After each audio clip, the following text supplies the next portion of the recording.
देखिए, पिछले क्लास में हम लोगों ने पदार्थ में होने वाले दो प्रकार के परिवर्तनों के बारे में बात की थी। तो हमने देखा था कि पदार्थ में भौतिक और रासायनिक दो प्रकार के परिवर्तन होते हैं।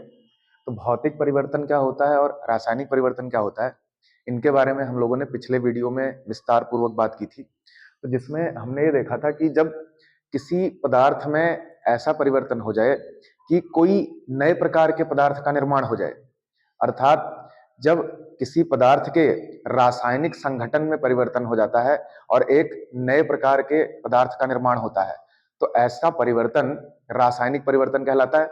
जिसमें हमने ये देखा था जैसे दूध से दही का बनना रासायनिक परिवर्तन का उदाहरण था, क्योंकि दूध के गुण अलग होते हैं और जब दूध से दही का निर्माण हो जाता है तो दही के गुण अलग हो जाते हैं, एक नए प्रकार का पदार्थ बन जाता है, जो कि एक रासायनिक परिवर्तन का उदाहरण था। तो रासायनिक परिवर्तन को ही हम रासायनिक अभिक्रिया के नाम से जानते हैं। पिछले वीडियो में हमने बात की थी कि जब भी कहीं पर किसी पदार्थ में रासायनिक परिवर्तन होता है तो हम कहते हैं कि वहां पर रासायनिक अभिक्रिया हुई है, रासायनिक अभिक्रिया हुई है। अब आज के इस वीडियो में हम लोग रासायनिक समीकरण के बारे में बात करने वाले हैं कि रासायनिक समीकरण क्या होता है।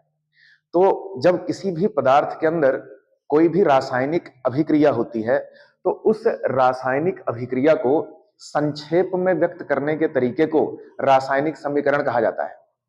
जब हम किसी भी पदार्थ में होने वाली रासायनिक अभिक्रिया को संक्षेप में व्यक्त करते हैं तो उसे हम रासायनिक समीकरण की संज्ञा देते हैं। जैसे उदाहरण के लिए अगर मैं एक रासायनिक परिवर्तन के बारे में बात करूं, जैसे मैं एक स्टेटमेंट लिखूं कि कोयले का दहन होने पर कोयले का दहन होने पर कार्बन डाइऑक्साइड बनती है।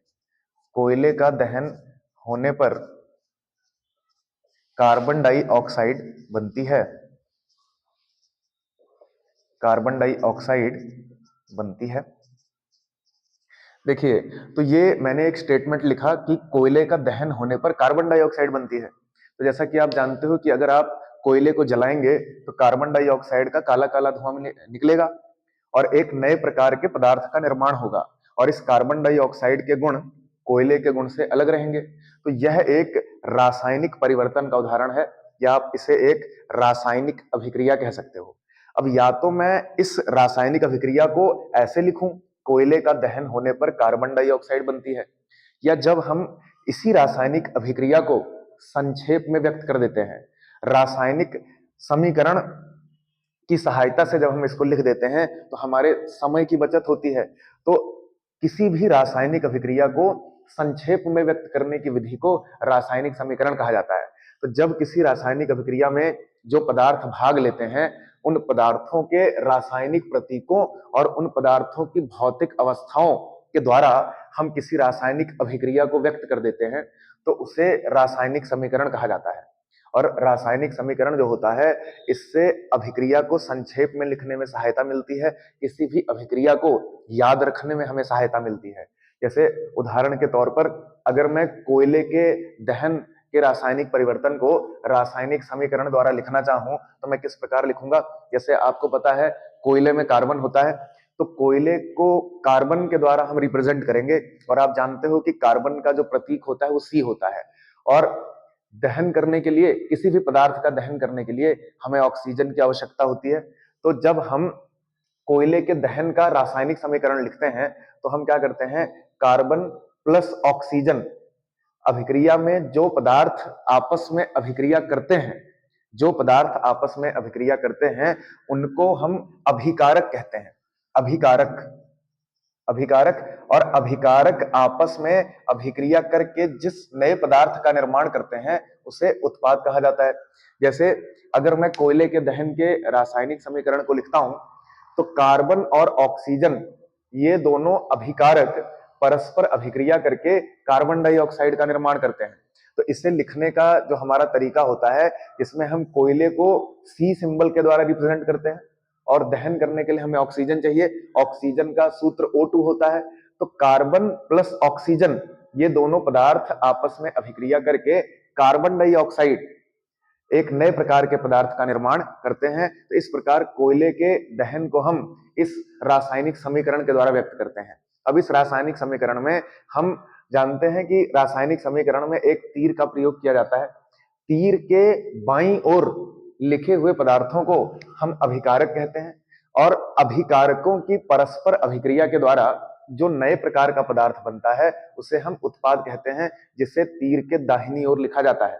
और जब रासायनिक समीकरण हम लिखते हैं तो रासायनिक समीकरण को तब पूर्ण माना जाता है जब उस रासायनिक समीकरण में भाग लेने वाले अभिकारकों और उत्पादों को उनकी भौतिक अवस्थाओं के द्वारा लिखा जाता है। जैसे जो कोयला होता है वो एक ठोस पदार्थ होता है, तो कोयले के लिए ब्रैकेट में हम सॉलिड लिख देते हैं, एस लिख देते हैं, और ऑक्सीजन गैसीय अवस्था में पाई जाती है तो ऑक्सीजन के लिए हम जी लिख देते हैं। और दोनों आपस में अभिक्रिया करके जो कार्बन डाइऑक्साइड का निर्माण कर रहे हैं उस कार्बन डाइऑक्साइड के लिए भी हम ब्रैकेट में जी लिख देते हैं, क्योंकि कार्बन डाइऑक्साइड भी एक गैस होती है। तो ये एक कंप्लीट रासायनिक समीकरण है। और इसी प्रकार से ये हमारा रासायनिक समीकरण का दूसरा एग्जाम्पल है। अगर हम कैल्शियम कार्बोनेट के तापीय अपघटन को रासायनिक समीकरण द्वारा प्रदर्शित करना चाहें तो हम निम्न प्रकार से करते हैं। तो कैल्शियम कार्बोनेट का रासायनिक सूत्र CaCO3 होता है, और कैल्शियम कार्बोनेट जो है वो ठोस अवस्था में पाया जाता है। और जब भी किसी रासायनिक अभिक्रिया में हम ताप का प्रयोग करते हैं तो हम तीर के ऊपर एक जो है डेल्टा का प्रयोग करते हैं। ये डेल्टा का चिन्ह ये बताता है कि इस रासायनिक अभिक्रिया में ताप का प्रयोग किया गया है। तो जब हम लोग कैल्शियम कार्बोनेट का तापीय अपघटन करते हैं तो कैल्शियम ऑक्साइड और कार्बन डाइऑक्साइड प्राप्त होती है, जो कि एक वियोजन अभिक्रिया का उदाहरण है। और यह भी एक रासायनिक समीकरण है जिसमें कैल्शियम कार्बोनेट के तापीय विघटन के द्वारा कैल्शियम ऑक्साइड और कार्बन डाइऑक्साइड का निर्माण होता है, इसको दर्शाया गया है। तो इस प्रकार से अब आपको समझ में आ गया होगा कि रासायनिक समीकरण क्या होता है। तो जब भी आप किसी पदार्थ में होने वाले रासायनिक परिवर्तन को जो है संक्षेप में व्यक्त करते हो, और जो है रासायनिक अभिक्रिया में भाग लेने वाले पदार्थों के रासायनिक प्रतीकों और उनकी भौतिक अवस्थाओं के द्वारा जब उनको लिख देते हो तो उसे रासायनिक समीकरण की संज्ञा दी जाती है। तो इस प्रकार से रासायनिक समीकरण लिखने से हमें यह लाभ होता है कि रासायनिक समीकरण से जो है किसी भी अभिक्रिया को हम संक्षेप में व्यक्त कर सकते हैं, उसमें भाग लेने वाले अभिकारकों और उत्पादों के रासायनिक प्रतीकों को हम आसानी से याद कर पाते हैं, और किसी भी पदार्थ की भौतिक अवस्था के बारे में हमें जानकारी प्राप्त होती है। तो आई होप कि आपको ये रासायनिक समीकरण वाला टॉपिक एकदम क्लियर हो गया होगा। तो इसके आगे की बात हम लोग अगले वीडियो में करेंगे। तब तक आप लोग अच्छे से इस रासायनिक समीकरण के वीडियो को देख करके अपने नोट्स बना ले। धन्यवाद।